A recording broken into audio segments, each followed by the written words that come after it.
Ram yang ingkang sasongko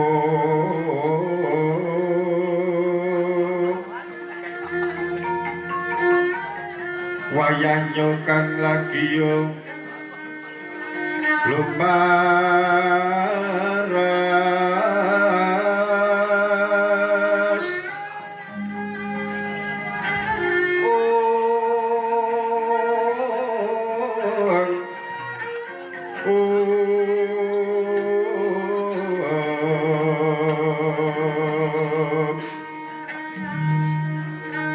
Mangrenggoruk Puri Yakti Sirmandoyo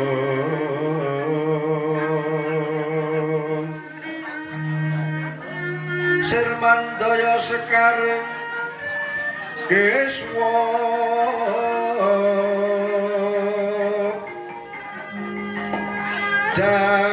Jaladri Kapitaning Surya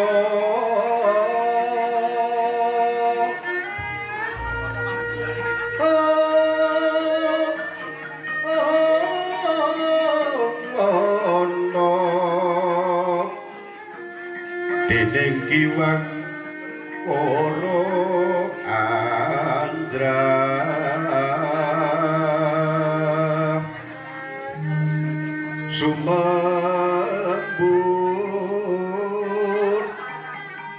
sumembur saking sarira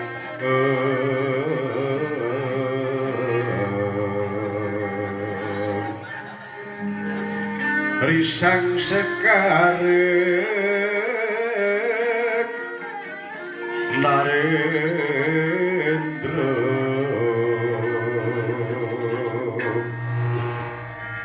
sok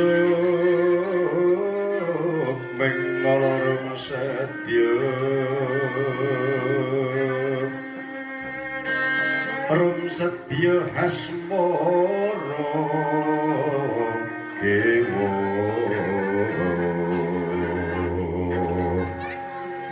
dewataning sukmeng lolo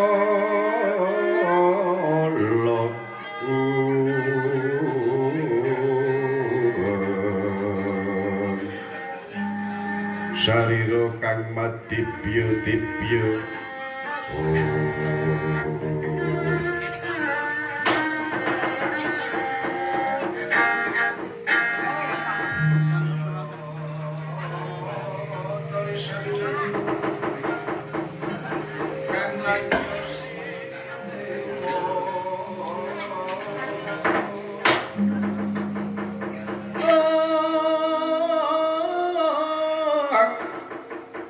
risang Maha Prabu Bathara Kresna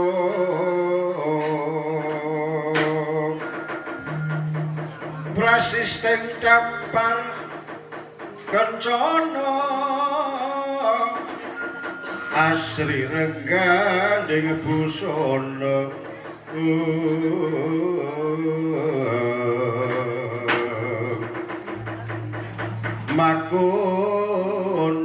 kontrang Mas Rekno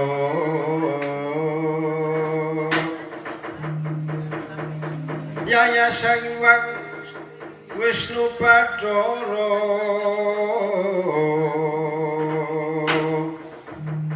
sinewa ing kayuwanganira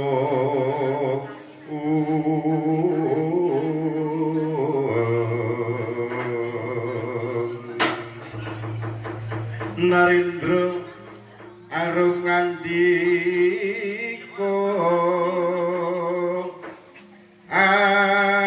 alon medaring sabda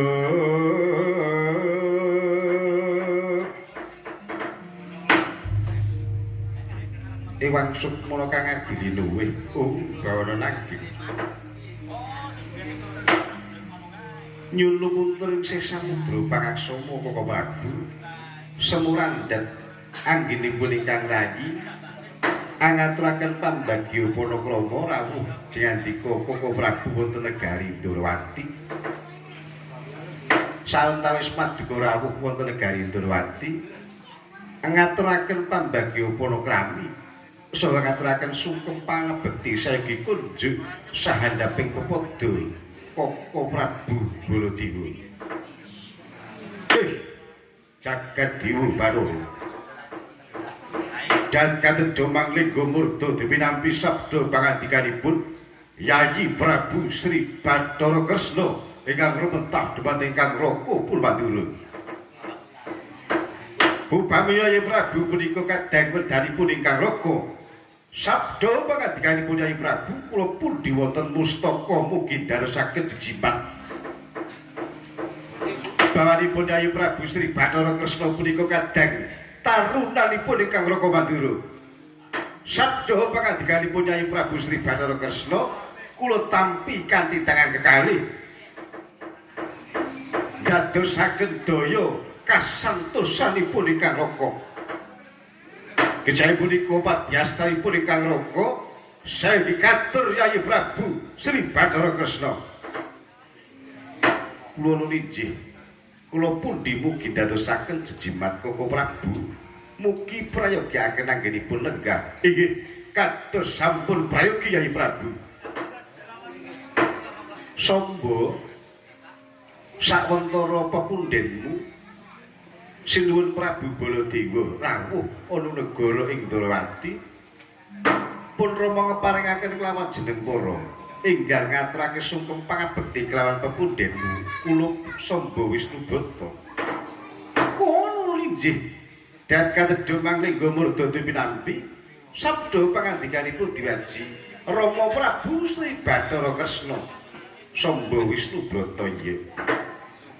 Mangke tawa sawetawis wa Prabu Baladewa rawuh wonten negari Ndrawati ingkang putra parang Garuda ngaturaken pambagya panakrami saha ngaturaken sungkem pangabekti kunjuk sahandaping pepodo mawantu-wantu wa Prabu Kulupca Bagus putraku Samba Wisnubrata loro ciwa tak tombo sira ngaturake pambagya harja sak praptaku antuk pamuji murana sambikala. Dene kula Samba Wisnubrata ngaturake sungkem pangabekti tak tampa ya nggih puja pangestutinipun wa enggal kebat tampanana. Kula nuwun injih kula pundi wonten pustaka mugi dadosaken jejimat prayogakaken anggenipun lenggah wa. Iya kaya wis prayoga lungguhku Samba Wisnubrata. Semanten ugi ingkang rayi garba ruci ngaturaken sungkem pangabekti Koko Prabu Dimas Setyaki tak tampa pangestuti tampanana. Kula pundi mugi dadosaken jejimat. Semanten ugi ingkang abdi kepatihan ngaturaken pambagya harja rawuh sinuwun Mandura wonten negari Ndrawati. So ngaturaken sungkem pangabekti sahandaping pepodo Kakang Udawa inggih. Tak tampa Kakang Udawa mbagekake sak praptaku. Antuk pangestune Kakang Udawa laku urana sambikala. Nanging yen to Kakang Udawa ngaturake sungkem pangabekti sembah kelawan aku aja dadi-dadi ora tak tampa Kakang Udawa. Lho. Lah lepat kula napa mergo kula teka pun sampak niku wae. Aja dadi-dadimu pegarimu Kakang Udawa. Sradyanto jagat ora mangerteni nanging tumraping Baladewa wadi kang sinekara negara Mandura Baladewa wedi nampa Sukerta. Oh nggih pun boten sah dipun jlentreh-jlentrekaken mangke keprungu para wiyaga kula malah kula ketok lengleli. Nggih prayogakaken anggenipun lenggah. Iya Kakang Udawa. Koko Prabu Baladewa. Inggih kados pundi Yayi Prabu Sri Bathara Kresna. Saksampunipun sawentawis rawuh wonten negari Ndrawati parandugitanipun Koko Prabu Baladewa rawuh tanpa paring cecala langkung rumiyin. Upawi nalika wau Koko Prabu Brodya rawuh wonten negari Mandura. Paring boten utusan gandhik sakembaran utawi kang asung karing nawala tertentu ingkang rayi badhe mapak secara upacara keprabon rawuh paduka wonten negari Indrawati. Jagat Dewa Bathara. Kadya siniram tirta yusawi nduline biran samudra madu. Senajan to dereng kelampahan namung sampun dadosaken bombong rasa manah ingkang raga. Daya-daya ingkang raga badhe prapta wonten negari Indrawati sumengka raosipun ingkang raga supados ingkang raga saged sapejagung catur netra kelawan Nyanyi Prabu Sri Bathara Kresna pramila supados terwaca anggenipun ingkang raga paring pangandika kelawan Nyanyi pangandikanipun Narendra Dwarawati lan pangandikanipun Narendra ing Mandura dipun icalaken wontenipun kadang tuwa kadang enem inggih punika Yayi Prabu Sri Bathara Kresna adinipun Baladewa wontenipun namung Kresna kalih Baladewa nggih menawi tekersanipun Koko Prabu mekaten ingkang rayi namung nderek tah Yayi nalika dina kang kawuri pun kakang midhanget rawat-rawat bakul sinambiwara lamun to kalunggan iki prasasat tepuk gelang negara utawa kraton-kraton Pulo Jawa rirengkes dening mungsuh kelebu negara Ngastina negara Kumbina negara Lesanpura Mandara Wirata lan sapanunggalane mergana Narendra sabrang utusan dutane supaya ngerangket ratu-ratu kang ana ing Pulo Jawa iki. Kalunggan iki amung negara Mandura, negara Dwarawati lan negara Ngamarta kang durung kejajah. Mula to Yayi, bebasan sewu dalan endi kang bakal tak tempuh? Apa pun kakang kudu madeg ngayuda. Apa pun kakang kudu pintos raya lan apa pun kakang cukup meneng wae. Senajan to pinter-pintere Baladewa, sak wicaksanane Baladewa, nanging aku ket biyen iki yen karo Yayi Kresna ora tau menang. Mula to Yayi, wedi rasane manah pun raga yen to ngati mengko duna dungkap anggonku menggalih. Sabda pangandikane Yayi Prabu Sri Bathara Kresna enggal diklimahake aku tak jumangkah amurwani katining carita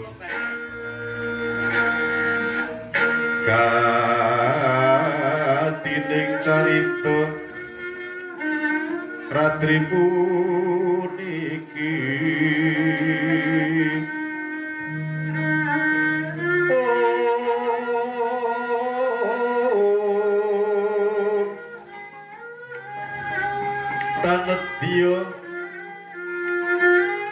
tanedya hamulang urung amung sedya caos sing palupi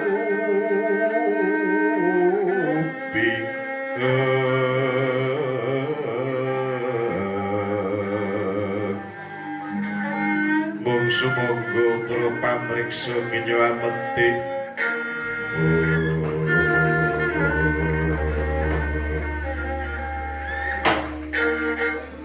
Koko Prabu Yayi kalenggan punika bebasan suduk gunting tatu kali dereng dangu kewala ingkang ranyi Prabu Ana Puntadewa ingkang sampun paripurna babat alas nalika semanten pikantuk kanugrahaning Bathara wujuding negari kang sinebat Kraton Ngamarta nggih Kraton Perentani. Kalenggan puniki kang Rayi Prabu Anangpuntadewa sedya badhe ngawontenaken mujudaken rasa syukur wonten ing asening Bathara winastan sesaji Raja Suya. Sesaji punika sembahan raja punika ratu, Suya punika agung. Tegesipun punjuk rasa syukur kelawan ratu ning agung boten wonten sanes kejawi Gusti kang akarya dumadi. Nanging kalenggan puniki ingkang rayi dereng saged minangkani panuwunipun ingkang rayipun Prabu Anangpuntadewa Kaka Prabu kagelak rawuhipun Kaka Prabu wonten negari ing Durati punika. Dereng ingkang kekalih ingkang rayi sampun mangertos lamun to sapunika wonten Narendra Sabrang ingkang jejuluk Prabu Jarasandha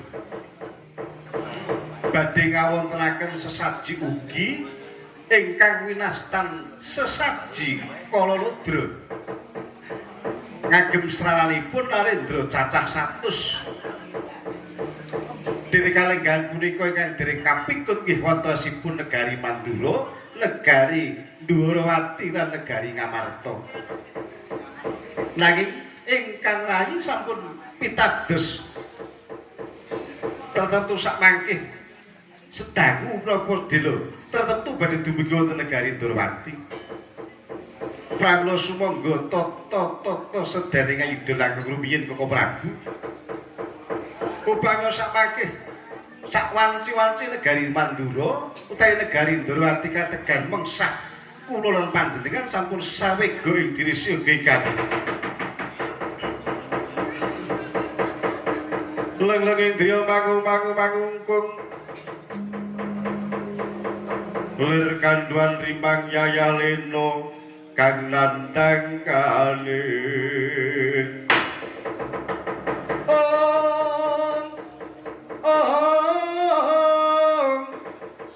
Lamun tantrusa mengkudyah utama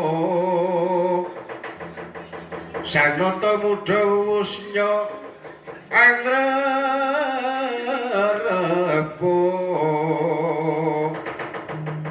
lamun tantrusa mengkudyah utama sang nata muda wusnya angrerepo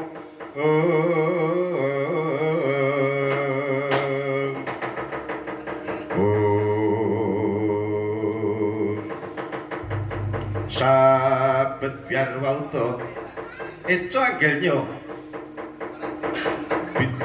medaring pangandika imbal wacana nata Gung Prabu Sri Bathara Kresna kelawan ingkang Raka Prabu Baladewa dereng ngantos angrenggani Tripandurat Triwulangan 3 pandurat medaling pangandika angrenggani kanyut pinaka wardu kanyut ujaring wong ganten wardu ujare waketsa bebasan ganten dereng abrit aketsa dereng tumibing Bantala kagelak kesaru gegering Jawi piyak karep tangkeping wuri negari Dwarawati kadya kalebon parang muka negara Dwarawati pindha kalebon parang amuk menapa ta ingkang murwakan horeg ing Paseban Jawi ora kaya Praptanira Narendra Sabrang eling-eling watak Narendra Sabrang gedrah-gedrah angge lumampah pretek-pretek saking katebian estukur jagat manik raja dianggu unteng sinuwun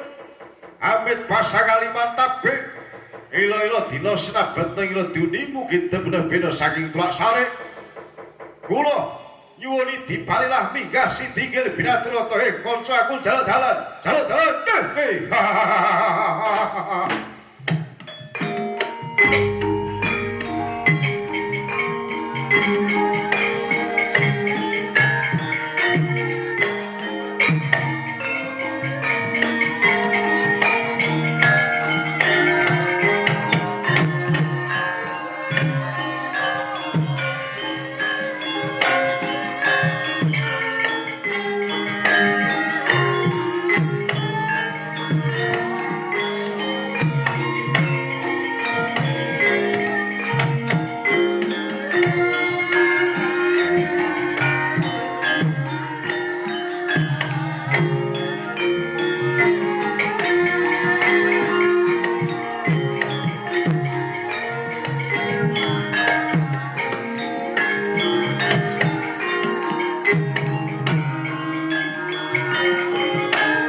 caraka kang nembe prapto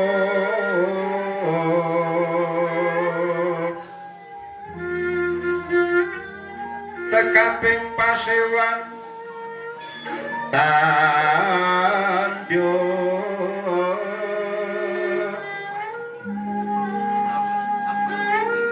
tumanto sagung mangarso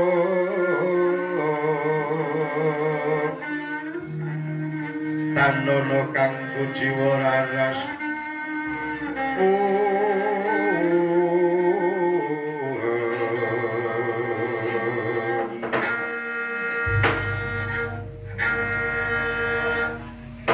Kakang Udawa nun uraku sakedagan iki negara Ndarawati kategan Dayoh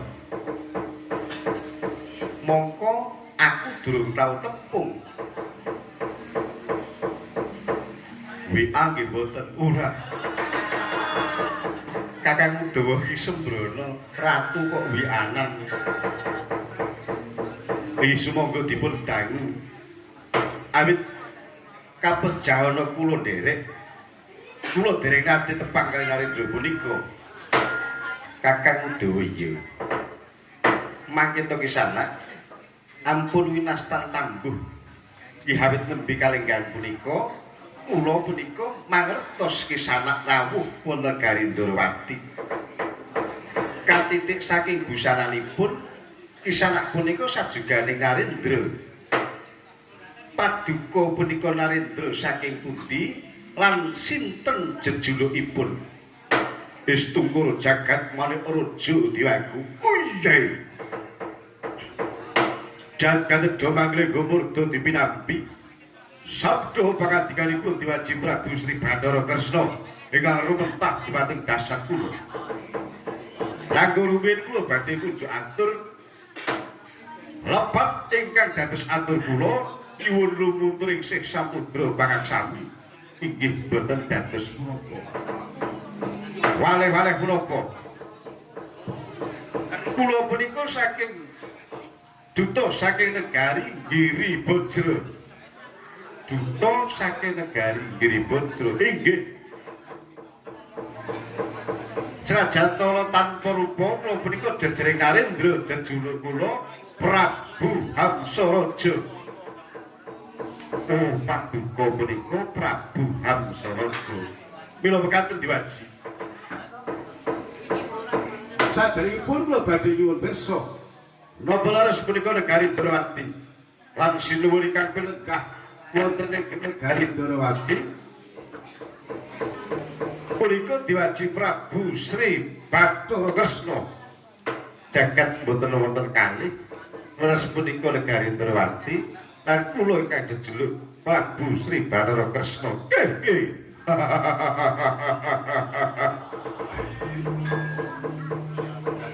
syukur bejo sewu ateges sowan kula menika boten kesasar mekaten inggih boten awit kula janipun gadah rencang pun disiki sedaya wau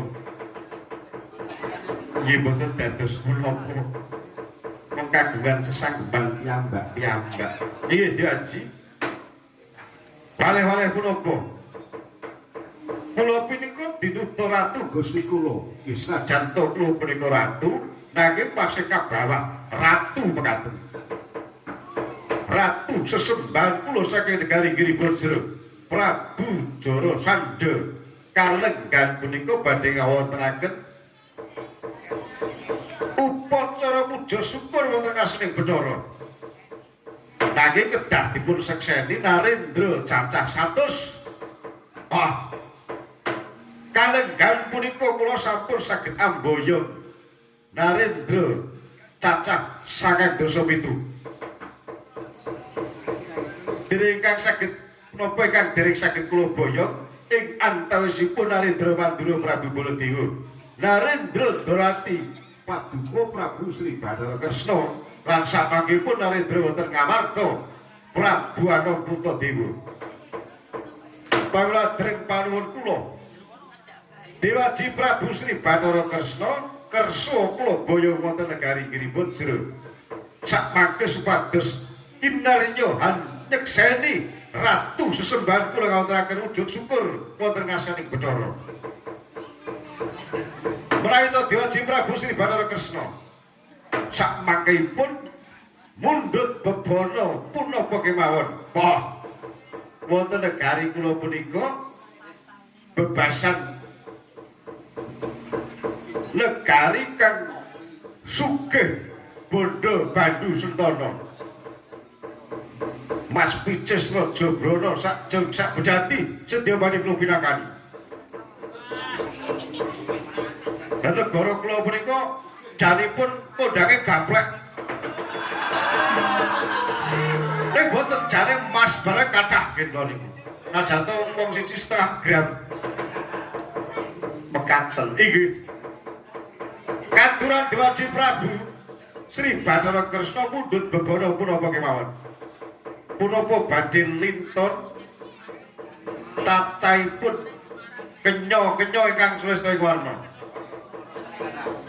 papan kula menika papane para kenya model napa mawon wonten nggih kula niku katurane dika badhe ngersakaken pinten napa badhe linton ewu ning Sri Bedaya kopraam wayangan darah nggih kula nggih kathah boten ketang grawul katuran Dewaji Prabu Sri Bathara Kresna paring pangandika kula badhe cumadung dawuh nyendikani dawuh paduka nanging Dewaji amit nyun sewu kula punika duta ngerampungi boten ampun duta kukulan alit atur kula dipun damelawan agengipun Dewaji Prabu berguguk utawanton boten kersa kula baya wonten negari Giribajra katuran negari Indrawati Yasa Balawerti ingkang inggil jangkar ingkang lebet tertentu negari Indrawati badhe kula kangge gedruk prajurit kula saking negari Giribajra Baladewa Sruta duka tupi mulat kang lagiya andon jurit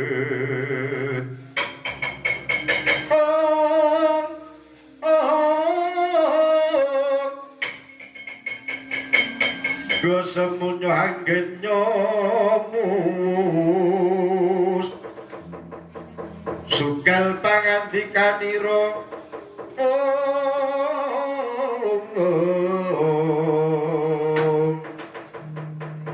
Agasta Tigara Maha Sakti yen kadulu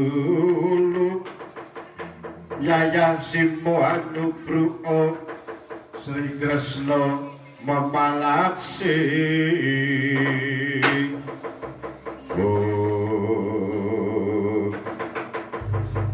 jagat dewa Bathara Yayi kepeksa wektu tak jaluk aku bakal mangsuli ratu kang receh murang tata inggih katuran Koko Prabu Baladewa nyebar godhong sabar sawentara kereraken penggalih racun bramantyanipun selasa ngomongi aku wis gedhe gerak sapa jenengmu mau kula Prabu Hamsa Raja inggih punika sinten mrebeki kula katur semenga pengawak bojo tepung imbanipun yen kowe durung krungu kara ana gobokmu lekno mripatmu Aku Narendra Mandura Prabu Baladewa Sudrawardhana Yayi Prabu Sri Bathara Kresna. Breges. Nyuwun pamunten kula punika gagap latah mekaten. Adanipun Ratu Sabrang niku nek mboten guyu kirang wangun. Kula punika badhe matur janipun kula badhe sowan wonten negari Mandura nanging kepara padukun sampun rawuh wonten mriki mulgagi ingkang paduka lan ingkang rayi kula boyong wonten negari ing Giribajra rungokno kupingmu, aku bakal pawangsulan kelawan kowe. Inggih. Aturmu Purwa Madya Wasana. Purwane daki-daki kaya latihan nge-MC kowe. Madyane iso-iso ditrungokake talingan. Usanane ngabangake kupinge Baladewa. Baladewa kaya dikebak mustakane, kaya dikilani jajane, kaya dilompati bangkaane Druhun. Kowe bakal yasa Giri Pasembaya ning negara Indrawati. Ngrudha paribeksa Yai Prabu Sri Barakresna. Iya. Wah. Saiki lak kowe tak walik. Aku sedya gawe Giri Pasembaya. Sedyanipun Paduka, kowe iso nyempal bauku kiwa kelawan tengen gedhe-gedhene iso nugel jagane Baladewa. Ora esuk ora sore Ayu Prabu Barakresna tak ulungake bayangan ana negara Giribajra, malah tak kanthi aku melu. Nanging yen kowe iso ngasorake Baladewa aja kelakon dosa. Kowe bali ning negara ing Giribajra, pugari jeneng tak kandhani. Wah. Napa sampun mekaten Dewaji dipun kersakaken Dewaji Prabu Sri Barakresna ingkang Raka Prabu Baladewa ngawontenaken patembaya perang sayembara pilih. Inggih mbok bilih sampun dipun kersakaken kados mekaten, kados Buti Paduka kula sagah kula wani. Yen kowe ngali enggal ngadeka jajar karo aku Prabu Baladewa.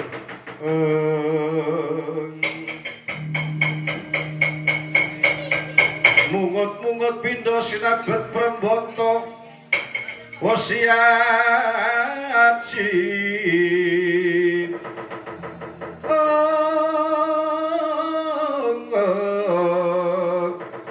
gedruk-gedruk Siti Bantala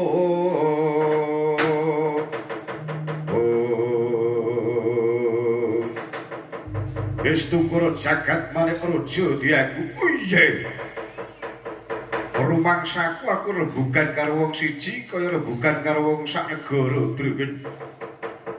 Baladewa, apa anggepmu kowe iki iso wani bengok? Apa anggepmu kowe mung bisa nantang karo aku ya iso?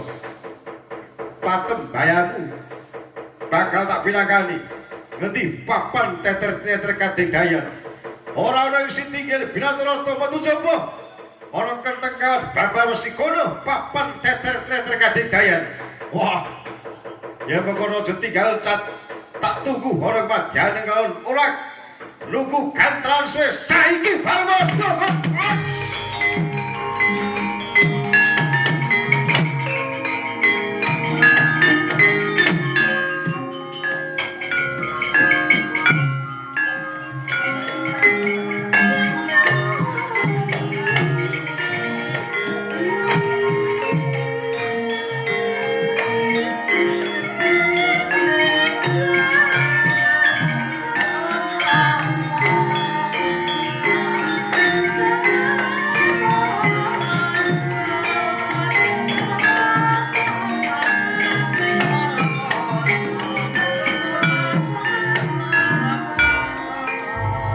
Setyaki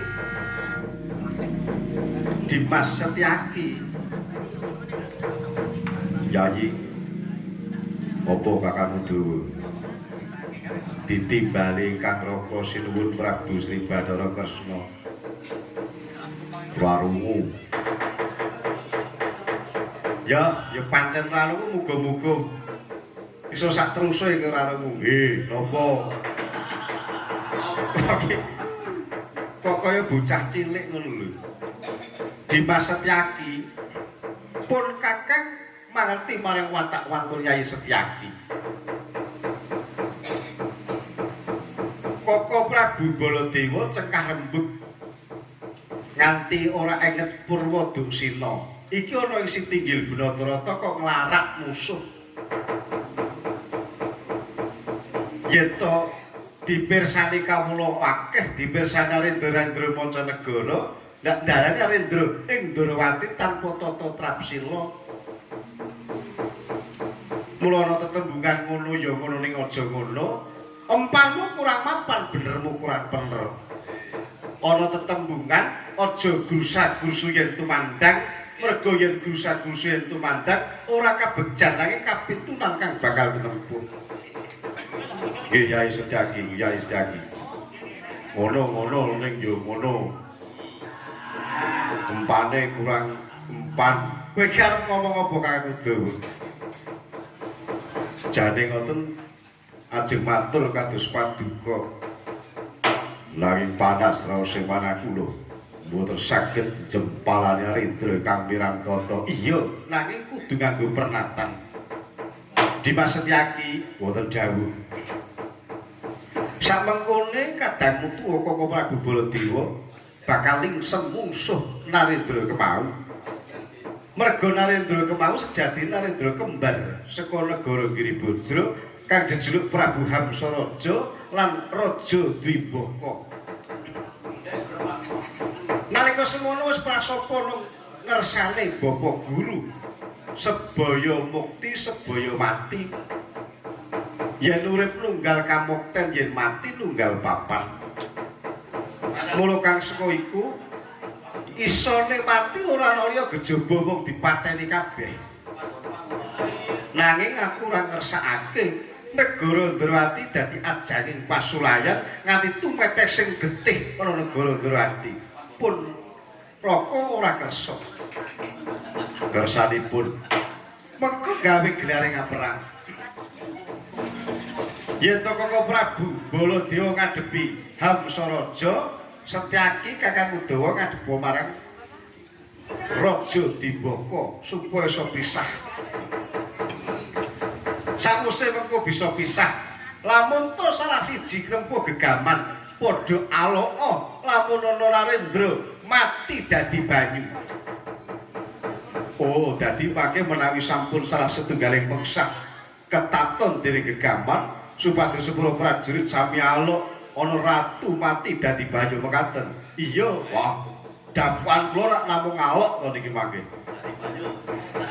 Lah aku arep ndapuk apa wong kowe ngenong ya biru-biru.